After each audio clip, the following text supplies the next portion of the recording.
Dear Queenagers, this is the newsletter for the 14th of June.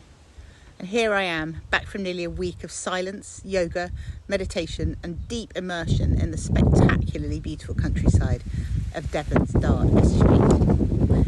I'd like to say that I feel fired up and ready for anything. I suppose the point about a retreat is that you're meant to return feeling rejuvenated and all kind of up and at 'em. But I'm afraid the reality is a bit more complicated.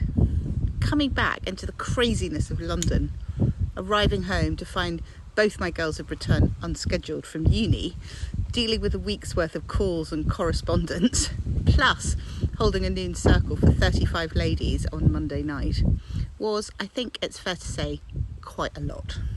And the frenzied pace of my normal life, the pinging phone, the demands on my time and my concentration, the incessant jumping from one thing to another, even my daughter asking for the grater or a knife or the butter as she very kindly made lunch, felt rather overwhelming. In fact, I felt all this week a bit like a newborn lamb blinking into the light. Sometimes the pace of what I usually do without really thinking about it has made me feel physically queasy. I've had to put myself to bed early in the quiet. I even found that listening to the hum of Radio 4's 10 o'clock news, which I usually find wonderfully soporific, was too much for me. I really craved the silence. I suppose that's not so surprising, and also that I should know better than to plunge so crazily back into the maelstrom. Indeed, my teacher on the retreat encourages us to take it slowly when we re-enter real life again. Although that's not always easy for us Queenagers, who are holding up half the sky. But what I have learned is that really switching off, no phone, no computer, no radio, no books, no email, no talking, is a process. I suppose it's a bit like removing the layers of an onion, one at a time. Or maybe the soul equivalent of having all the calluses on your feet removed and then finding your shoes hurt because the buffers, all that tough skin has been taken away. Having slowed right down, I found my normal life sickeningly too much. On retreat, the day goes a bit like this. Wake at 6:45, 7 o'clock, walk in silence down the hill to the River Dart and swim. We walk back up, then have breakfast, and then from 10 to 1 o'clock we do Iyengar yoga. Then it's lunch, and then I retire to bed for a nap till 4:30 when I do yoga and more yin yoga meditation and teaching. 7 p.m. supper, 8 p.m. meditation, 9:30 bed. People often ask me about the silence, but I find it wonderful to be in a community where there is company but no small talk. There's no comparisons, no mask, no stories to tell or personas to weave. The yoga invites us into the body. The silence allows a deep dive into the mind. And in the silence, the normal bars and loops of thoughts become loud. The patterns and the noise and also the stories we're telling ourselves emerge. Long hours are spent feeling into the body to see what's lurking there. The body really does keep the score, as Bessel van der Kolk's best-selling book tells us. And as the days and the hours pass, the thoughts begin to calm down. And sometimes you find that there are no thoughts there at all. There's just no churning mind, no chatter, like we have no mind, just presence. Another calmer, more observing self emerges. And there are some truly magic moments on a silent retreat of simply just being. For instance, I found myself just sitting looking at the swifts zooming around the lawn, or just dreamily looking at clouds as they formed and dissolved above me. I sat by the river and waited patiently as a family of geese glided majestically round the bend towards me on the tide. I was happy to wait, although their progress was pretty glacial. But with my eyes soft, the wind on the river caused the light on the water to look like an impressionist painting. The beauty brought tears to my eyes. In our distracted modern lives, we're rarely calm enough to come into presence like this. And on the retreat, meals are provided, there's nothing to do but meditate or do yoga. So there's a wonderful spaciousness to the day, a sense of being able to do whatever you want, whenever you like. I walked outside with bare feet or lay looking up at the branches or flowers for long periods. And as the membranes between me and everything else became thin, miracles happened.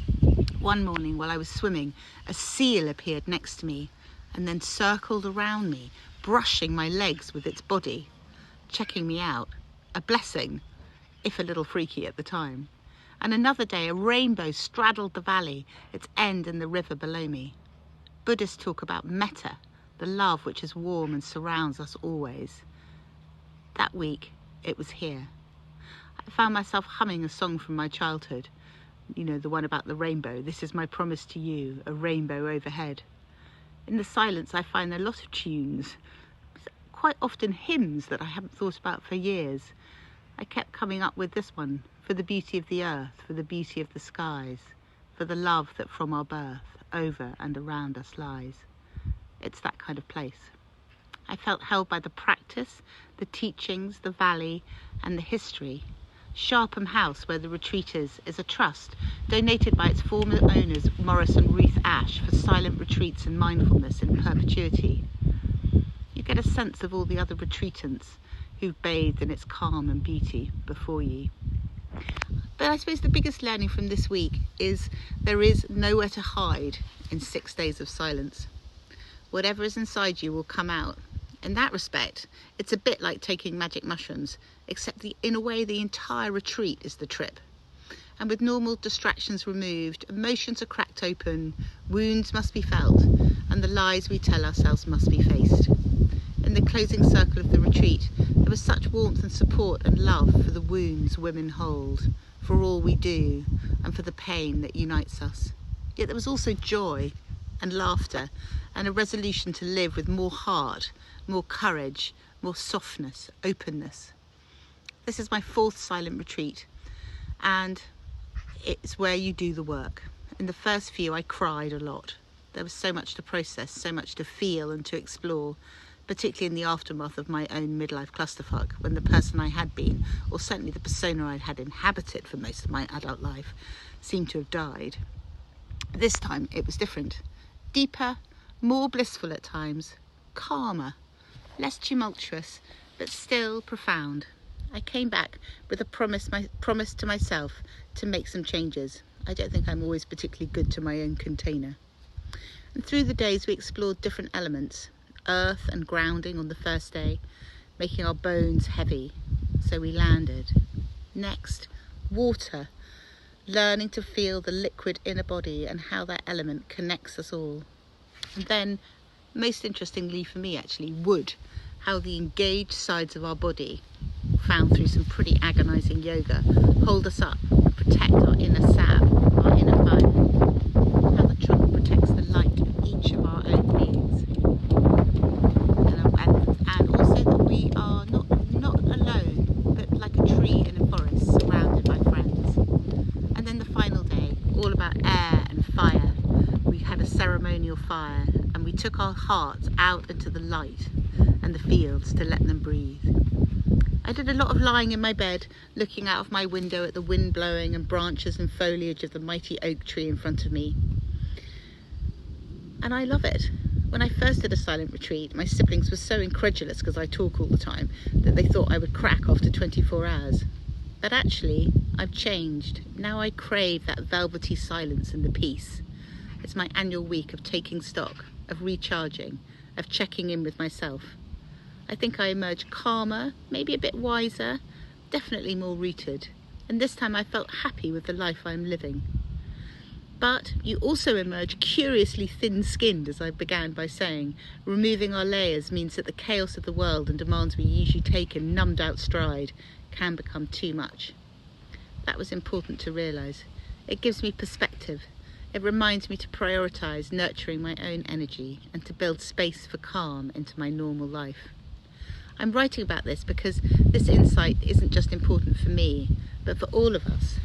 I know not everyone has the deep privilege of taking a week out like I did, but we could all prioritise and be intentional about some self-care. At the London Circle last Monday, we talked about how we can all fill our own cups and keep our own candle flames burning brightly. For some, this concept was startlingly new. Indeed, some of the women wept at the lack of care they devoted to themselves. Gosh, I can relate to that. I hadn't done any of this kind of thing until I was forced to, after after my own kind of midlife whacking.